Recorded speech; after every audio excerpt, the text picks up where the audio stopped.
Hey there folks, Mark Johnson, Tech Snobs. Brand new Samsung Galaxy S5, Samsung's latest flagship for 2014.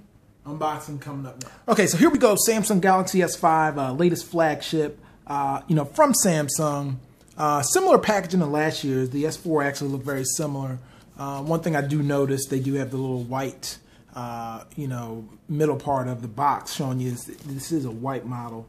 So let's just jump into the specs here. So you got a 5.1-inch Full HD Super AMOLED display, a little garbled there.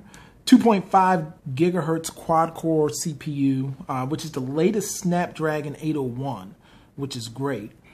16 megapixel camera, up from the 13 megapixel from last year.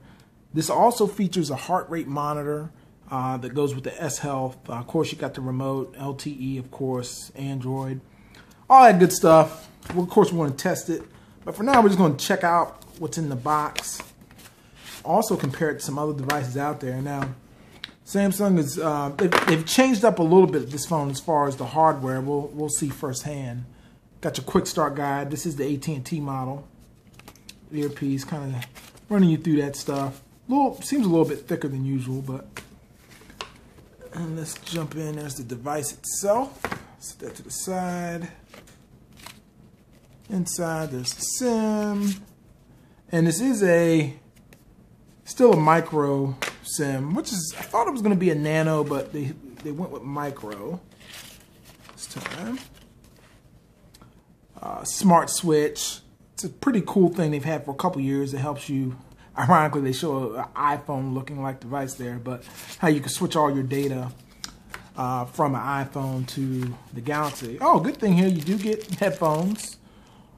Which is kind of weird with AT&T, especially because when they had the Note 3, it didn't have the recycled cardboard box. It had the AT&T branded box, and it didn't have headphones in it. So, it seems with the S4 and the S5, they've kind of stuck with the, what the normal box is.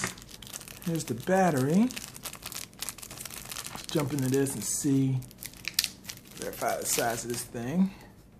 Seems like a little bit different. So we do have, as you can see, it's a 2800 milliamp hour battery. So that's cool. Of course, normal cabling. Oh, you do have, just like what comes with the Note 3, a USB 3.0 connector, that's fantastic. You're going to get faster charging, and if you're transferring files to the device, you will notice a speed increase with that too.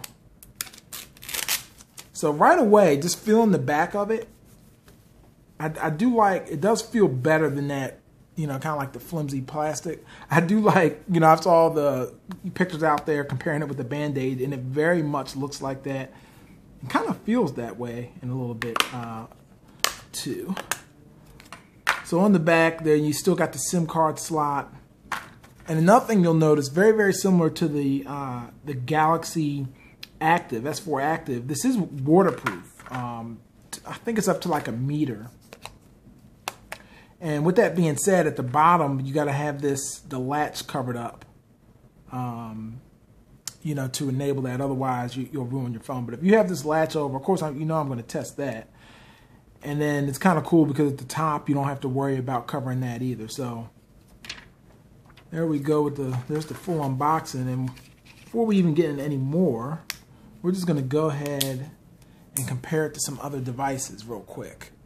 First things first, here's the S4. Similar, they have not changing too much, but you do see it's a little taller overall. A little bit taller. I do like the sides of it. It reminds me of the Note 3 a lot. The back is no question which one feels a lot better. Just feels much better on the S5. And that pretty much wraps it up. Everything else is pretty much in the same spots as far as the volume rocker, the headphone jack is kind of moved to the other side. This one also does have a fingerprint reader. And then, of course, the bottom has the cover for the USB part. So that's comparing it to the S4. Here it is against the Nexus 5, which is very similar in a lot of ways, just due to the fact that it has the 5-inch display. Almost a very, very similar form factor. It's a little bit taller Feels about the same in hand. Thickness is right about the same. So it kind of really comes down to, obviously with the Nexus 5, you have stock Android, which, has no skins running over top of it. And with the Samsung, you do have TouchWiz. Another thing to notice about the Nexus 5 that it doesn't have a lot of the, extra features in there that you probably will find on a Samsung device. But then again, you may not use them. And I've typically found that Nexus devices run so much faster, than Samsung devices or any other device out there, for that matter. And we're going to see if that remains true with the S5. Another one of my favorites here, the Note 3. As you can see, it's not too far. I mean, of course, the Note 3 is going to be bigger, but it's not drastic. And it's also very similar in, kind of how the build is. None of the false leather on the back that they, had with the Note 3, but it's definitely similar in a lot of ways. But, the Note 3 is definitely wider. It's definitely taller and, a little bit more awkward to use depending on who you are. But that's the comparison between both of those. Of course, I had to compare it against a monster phablet, which is the Nokia Lumia 1520. This is a 6-inch display compared to a 5.1 on this side. Of course, it's going to be thinner. It's going to be shorter and all that good stuff. But it still gives you a good idea of if you're going from one to the other or considering either one of these devices, what kind of size difference you're going to see. Going down, we got it against the HTC One M8. This is the latest one, which is probably the two top Android phones this year, so far, so to say. And they're very similar. I mean, it's a little bit taller on the M8. That's mainly due to the speaker grills at the top and bottom with the boom sound. Very similar specs with both of these devices. They kind of feel the same. Of course, the HTC One's going to have that better build quality with the aluminum if you prefer that. But that's what they look like head to head. 5-inch display here, and you have the 5.1 on this side.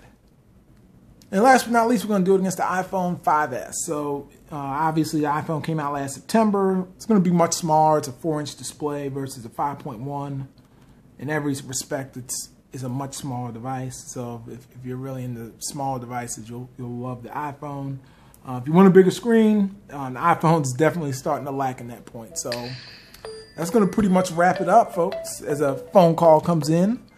And we'll be sure to check out the site, tech-snobs.com, for more coverage. Also, be sure to check out me on Twitter, Instagram, all those great social networks. More stuff coming this summer. Thanks for watching. Be sure to give this video a thumbs up if you like it. Take care.